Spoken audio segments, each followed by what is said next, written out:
Morning friends, आज हम पढ़ने जा रहे हैं सेल में का शेप ऑफ सेल। कल हमने पिछले लेक्चर में पढ़ा था, सेल का इंट्रोडक्शन किया था, कुछ डिस्कवरी पढ़ी थी, उसमें मॉडर्न सेल थ्योरी पढ़ी थी और साइज ऑफ सेल उसमें हमने कल के लेक्चर में पढ़ा हुआ है।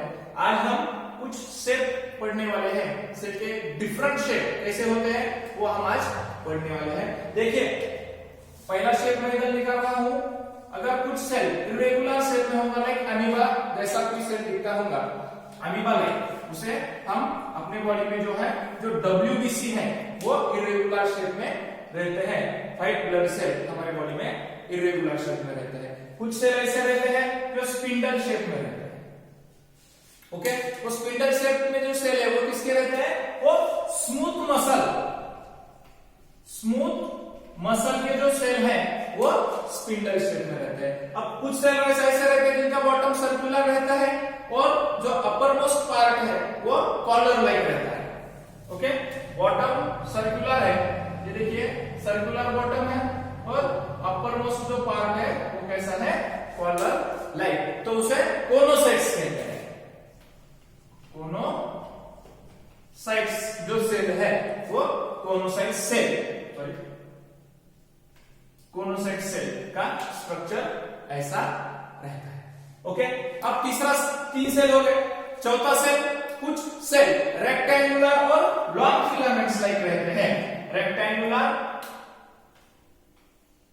और लॉन्ग फिलामेंट्स लाइक जो सेल रहते हैं वो सेल किसके रहते हैं? वो सेल रहते हैं स्केलेटल मसल।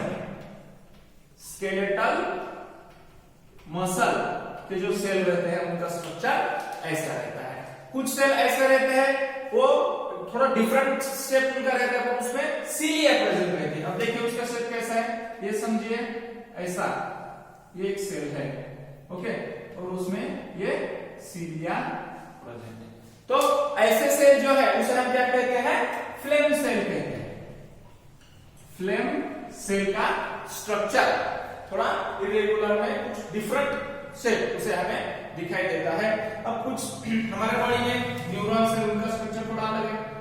ये हो गया हमारे बॉडी का न्यूरॉन का स्ट्रक्चर, ये है हमारे बॉडी में का neuron.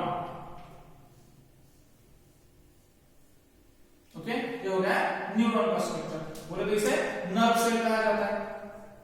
Neuron, structure of neuron कुछ इस तरह का होता है। ओके, ये हो गए न्यूरॉन। अब क्या है? अब कुछ सेल ऐसे हैं वो कॉलम लाइक दिखते हैं और उसको क्या है? उसको ग्लैंडुलर लाइक स्ट्रक्चर उसमें प्रेजेंट रहता है, कॉलम लाइक। और ये देखिए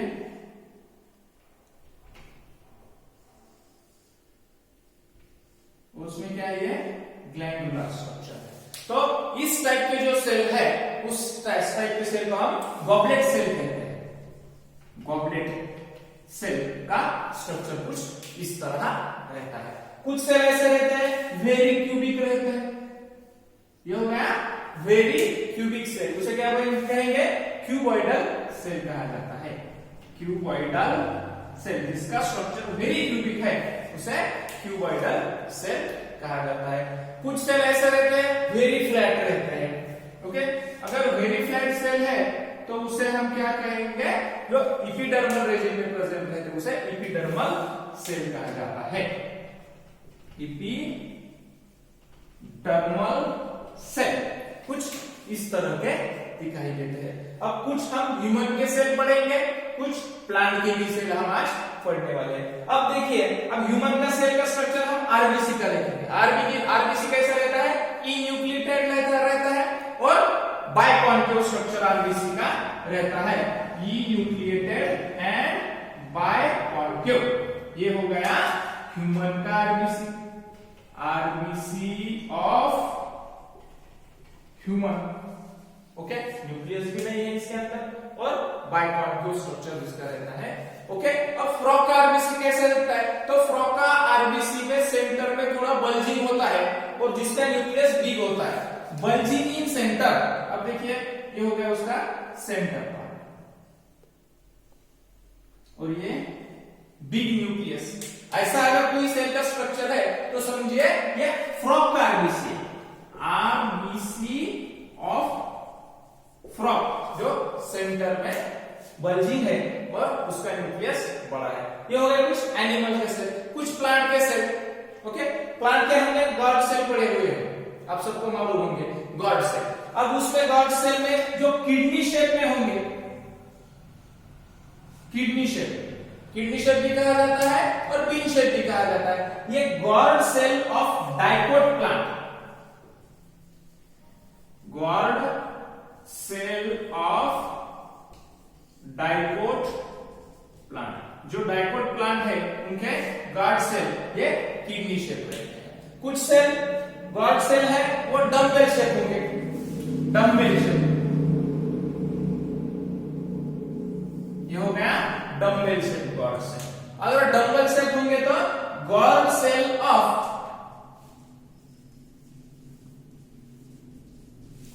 किसके हैं, ये मोनोकॉट प्लांट, मोनोकॉट प्लांट के गॉड सेल ऐसे हैं।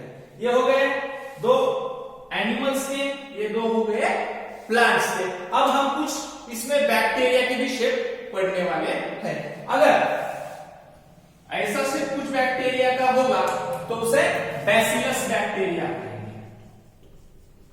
बैसिलस बैक्टीरिया का शेप ऐसा रहता है। कुछ बैक्टीरिया का शेप क्वामा लाइक रहता है, उसको फाइब्रो बैक्टीरिया कहा जाता है, क्वामा लाइक स्ट्रक्चर। ओके, ये है फाइब्रो बैक्टीरिया का स्ट्रक्चर, फाइब्रो बैक्टीरिया का स्ट्रक्चर। और कुछ बैक्टीरिया ऐसे रहते हैं तो उसका रिबन लाइक शेप रहता है। स्पाइरुलियम जो बैक्टीरिया है, ये है स्पाइरुलियम बैक्टीरिया, उसका शेप कैसा है, रिबन लाइक, तो इसका नाम क्या देंगे, स्पाइरुलियम बैक्टीरिया का शेप रिबन शेप रहता है। ये पूरी तरह से हमारा हो गया सेल की जो डिफरेंट शेप है, वो सेल की डिफरेंट शेप हम यहां पढ़ने वाले हैं। और अब हम आगे का सेल, अब हमें सेल के टाइप्स पढ़ने हैं। ओके, अब सेल के मेजर दो डिफरेंट टाइप्स हैं। कुछ सेल प्रोकैरियोटिक होते हैं, कुछ सेल यूकैरियोटिक होते हैं। ओके, कितने सेल है, दो टाइप है, प्रोकैरियोटिक, प्रोकैरियोटिक, मेजर दो टाइप है, प्रोकैरियोटिक और यूकैरियोटिक। दो मेजर टाइप में सेल का डिवीजन किया है। अब प्रोकैरियोटिक किसे कहेंगे, pro means primitive, pro means primitive, okay, and karyon means nucleus. Okay, pro means primitive और कैरियन मींस न्यूक्लियस। जिस सेल का न्यूक्लियस प्राइमेटिव टाइप में होता है, प्राइमेटिव टाइप्स ऑफ न्यूक्लियस जिस सेल में होता है उस सेल को प्रोकैरियोटिक कहा जाता है। अब eukaryotic means what, you means advance, you means advance और कैरियन मींस फिर से न्यूक्लियस। जिस सेल का एडवांस न्यूक्लियस होता है, और उसे कैसे कर सकते हैं, well developed nucleus, nuclear membrane उसकी वेल डेवलप होती है, उस सेल में, उस सेल को यूकैरियोटिक सेल कहा जाता है। इसका अगर हम एग्जांपल लेंगे तो एग्जांपल है बैक्टीरिया। कौन सा एग्जांपल है, बैक्टीरिया है। और यूकैरियोटिक में अगर हम एग्जांपल लेंगे तो कौन सा एग्जांपल आएगा यूकैरियोटिक में, उसमें आ जाएगा फंगाई आ जाएगा, कुछ एनिमल्स भी आ जाएंगे। ओके, फंगाई आ जाएंगे, एनिमल्स आ जाएंगे, प्लांट्स भी आ जाएंगे। ओके, और इसमें प्लांट्स भी आते हैं, कुछ प्रोटिस्ट भी आते हैं। ओके, हमने 5 किंगडम क्लासिफिकेशन पढ़ा है, प्रोकैरियोटिक, यूकैरियोटिक। प्रोकैरियोटिक में कौन सा किंगडम आता था, किंगडम मोनेरा। कौन सा किंगडम था, किंगडम मोनेरा। 5 किंगडम क्लासिफिकेशन हमने ऑलरेडी पढ़ लिया है, आपको सबको मालूम हो जाए होता होगा। तो वो प्रोकैरियोटिक को किंगडम मोनेरा, किंगडम मोनेरा में जितने भी ऑर्गेनिज्म आते हैं वो किसमें आएंगे, प्रोकैरियोटिक में आ जाएंगे। अब देखिए इसमें 4 किंगडम आ जाएंगे। Kingdom fungi, kingdom Animalia, okay, kingdom Plantae, okay, protist में किंगडम प्रोटिस्टा, ओके। ये 4 किंगडम किसमें आएंगे? किंगडम में जो भी एनिमल्स होंगे वो यूकैरियोटिक एनिमल्स उसमें आ जाएंगे, ओके। और मेजर डिफरेंस क्या है? तो इसमें और मेजर डिफरेंस ये है, मेजर डिफरेंस प्रोकैरियोटिक सेल में कोई भी मेम्ब्रेन बॉन्ड ऑर्गेनेल्स प्रेजेंट नहीं रहता। क्या है? It absent membrane bond organelles, membrane bond organelles जितने भी हैं इसमें absent है। अब membrane bond organelles कौन कौन से हैं? लाइक माइटोकॉन्ड्रिया, माइटोकॉन्ड्रिया absent है, इंडोप्लाज्मिक रेटिकुलम absent है, इसमें गोल्जी बॉडी absent है, ETC। ऐसी जो मेम्ब्रेन बॉन्ड ऑर्गेनेल्स है वो प्रोकैरियोटिक सेल में प्रेजेंट नहीं रहते। और इसमें क्या है? Membrane bond organelles, membrane bond organelles क्या रहते हैं? प्रेजेंट रहते हैं, ओके। इसमें absent रहेंगे, इसमें प्रेजेंट रहेंगे, ओके। और फिर इसमें क्या है? तो और डिफरेंस क्या है? तो इसमें आपने राइबोसोम्स प्रेजेंट रहते हैं। ये दोनों में कॉमन है, कुछ तो कॉमन है। इसमें क्या है? राइबोसोम्स प्रेजेंट है, राइबोसोम इसमें क्या रहते हैं? प्रेजेंट रहते हैं। कौन से टाइप के? अब इसमें आप डिफरेंस आ जाएगा। इसमें 70s types of ribosomes present है। इसमें बोले तो किसमें? प्रोकैरियोटिक सेल में 70s types of ribosomes present रहते हैं। तो यूकैरियोटिक सेल में भी राइबोसोम्स प्रेजेंट है, कुछ डेंस पार्टिकल है। यूकैरियोटिक सेल में भी राइबोसोम्स प्रेजेंट है। तो इसमें 80s types of ribosomes eukaryotic cell में प्रेजेंट रहते हैं। ये राइबोसोम्स क्या करेंगे? इट हेल्प इन, इसमें मदद करते हैं, help in protein synthesis, protein synthesis में हेल्प करने का काम इसमें प्रोकैरियोटिक और यूकैरियोटिक में भी राइबोसोम्स का रहता है। और मेजर डिफरेंस क्या हो जाएगा? छोटा सा डिफरेंस है, जेनेटिक मटेरियल्स न्यूक्लियोइड के फॉर्म में रहता है प्रोकैरियोटिक सेल में। क्या है? Genetic material, genetic material nucleoid के फॉर्म में रहता है। इसमें क्या हो जाएगा? डीएनए के फॉर्म में। यूकैरियोटिक सेल में जो ऑर्गेनिज्म है, जो सेल है, उसका जेनेटिक मटेरियल डीएनए के फॉर्म, आरएनए के फॉर्म में रहता है। ये मेजर डिफरेंस हमने यहाँ पूरी तरह से पढ़ लिया है। अब इसमें हम और क्या पढ़ने वाले हैं?